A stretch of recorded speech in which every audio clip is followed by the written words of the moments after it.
For some, this was an argument in favor of materialism, that all aspects of human experience, including the most sacred, are products of brain chemistry. For others, the fact that the brain was wired to experience the divine was taken as evidence that such experiences have a genuine basis, even if they are facilitated by neural mechanisms. Persinger himself did not claim that the God helmet disproved the existence of God or the supernatural. Instead, he suggested that the human brain is a natural conduit for spiritual experience, and that understanding its workings could help explain why people from all cultures and eras report similar kinds of religious and mystical events. He maintained that his research was not meant to reduce religion to a trick of the brain, but rather to explore the mechanisms through which such experiences are made possible. Outside the laboratory, the God helmet gained attention from the journalists, television programs, and popular science writers. Some people who tried it reported powerful and moving encounters. Others felt nothing at all. The variability in responses only added to the mystery and controversy surrounding the device. The God helmet became a symbol for the growing interest in how neuroscience intersects with age-old questions about the divine, the soul, and the unseen dimension of reality.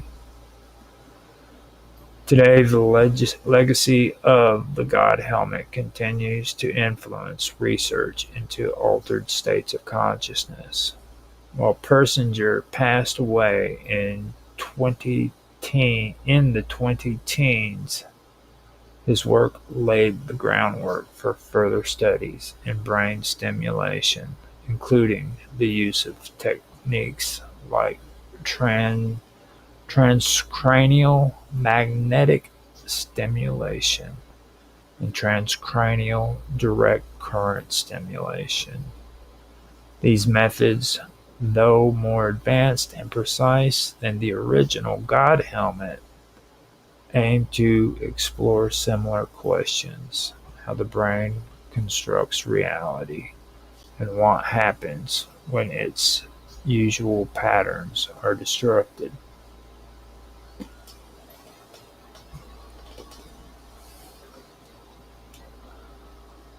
The Kardashev scale is a method of measuring a civilization's level of technological advancement based on the amount of energy it is capable of harnessing and using. It was first proposed in the mid-20th century by Soviet astronomer Nikolai Kardashev, who envisioned a framework for understanding the development of intelligent civilizations on a cosmic scale. Rather than measuring progress by political structures, cultural achievements, or military power, Kardashev focused on energy consumption, which he believed offered a universal benchmark that could be applied to any civilization, whether human or alien. The central idea behind the Kardashev scale is that a civilization's ability to manipulate and consume energy reflects its capacity to exert control over its environment.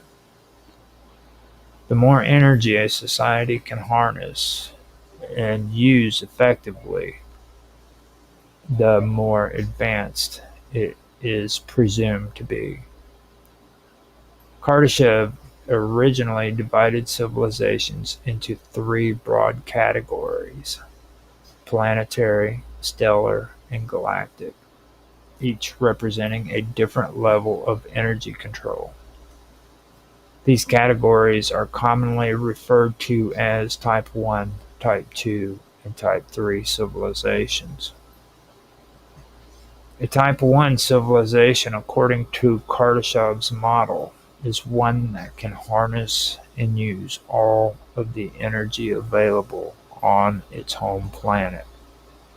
This includes not only the energy derived from fossil fuels and renewable sources, such as wind and solar, but also geothermal energy, ocean currents, and the planet's total atmospheric and hydrological systems.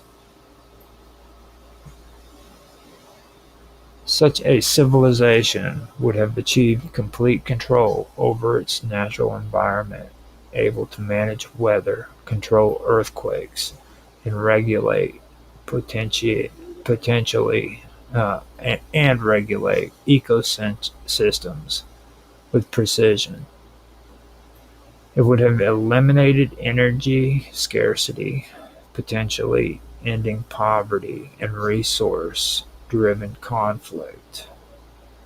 In human terms, reaching this level would mean fully exploiting the Earth's energy budget, estimated in the mid-20th century as being in the range of tens of petawatts. A Type 2 civilization is far more advanced.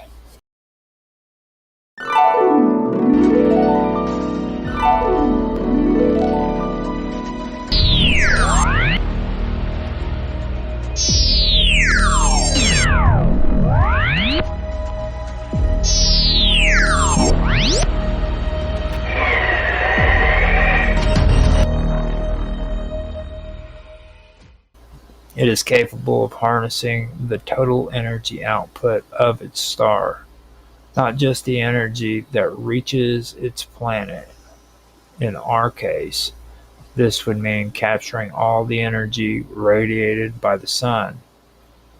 To accomplish this, a Type 2 civilization might construct vast structures in space, such as a Dyson sphere or a Dyson swarm, encircling the star and collecting its energy output directly.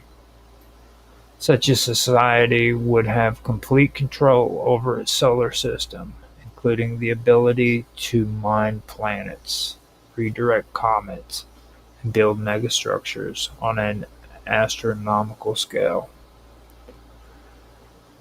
The engineering challenges involved in reaching this stage are immense, requiring materials and energy far beyond anything currently available to humanity. However, the rewards are equally immense. Access to energy many orders of magnitude greater than anything. However, the rewards are equally immense. Access to energy many orders of magnitude greater than anything available at the planetary level. A Type 3 civilization takes this progression to its ultimate conclusion. It is able to harness the energy of an entire galaxy. This includes not only the energy from billions of stars, but also the rotational energy of galactic structures, the gravitational potential of black holes, and possibly even dark matter and dark energy, if such forms of energy can be utilized. A Type 3 civilization would likely be capable of traveling between star systems at will, altering the structure of galaxies, and potentially even manipulating the fabric of space-time. It would be effectively godlike in its capabilities, at least from our current perspective. Such a civilization might appear indistinguishable from nature itself. having reshaped its surroundings so thoroughly that its presence is difficult to detect. Although Kardashev's originally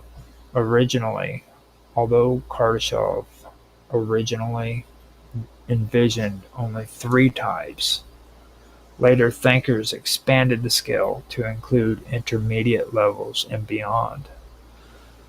Some theorists introduced fractional types, suggesting that a civilization could be described as type 0.5 or type 1.2, depending on its precise energy consumption. Others propose type 4 and type 5 civilizations, capable of manipulating the energy of multiple galaxies or even the entire universe. These extensions, while speculative, help frame the broader question of what is physically possible within the laws of nature and what ultimate limits might exist for intelligence and technology.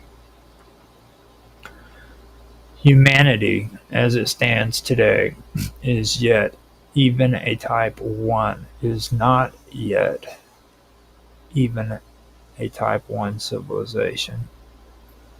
Estimates place us somewhere around type 0.7 on the Kardashev scale.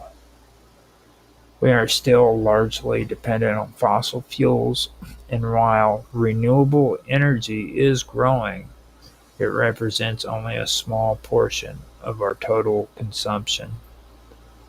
Our ability to manage natural systems is rudimentary, and we remain vulnerable to natural disasters, climate change, and ecological collapse. Achieving type 1 status would require a transformation of our global infrastructure, economy, and values. It would involve not only technological innovations, but also political coordination and cultural adaptation on a scale never seen before. The transition to a higher Kardashev level is not just a matter of increasing energy output. It also involves changes in energy efficiency, sustainability, and ethical use. A society that generates vast amount of energy while destroying its environment or enslaving its population would not be considered truly advanced. Many thinkers argue that a civilization must also evolve in moral and social terms in order to manage its growing power responsibly. This raises the question of whether technological advancement naturally leads to ethical maturity or whether the opposite might occur. The Kardashev scale has also influenced the search for extraterrestrial intelligence.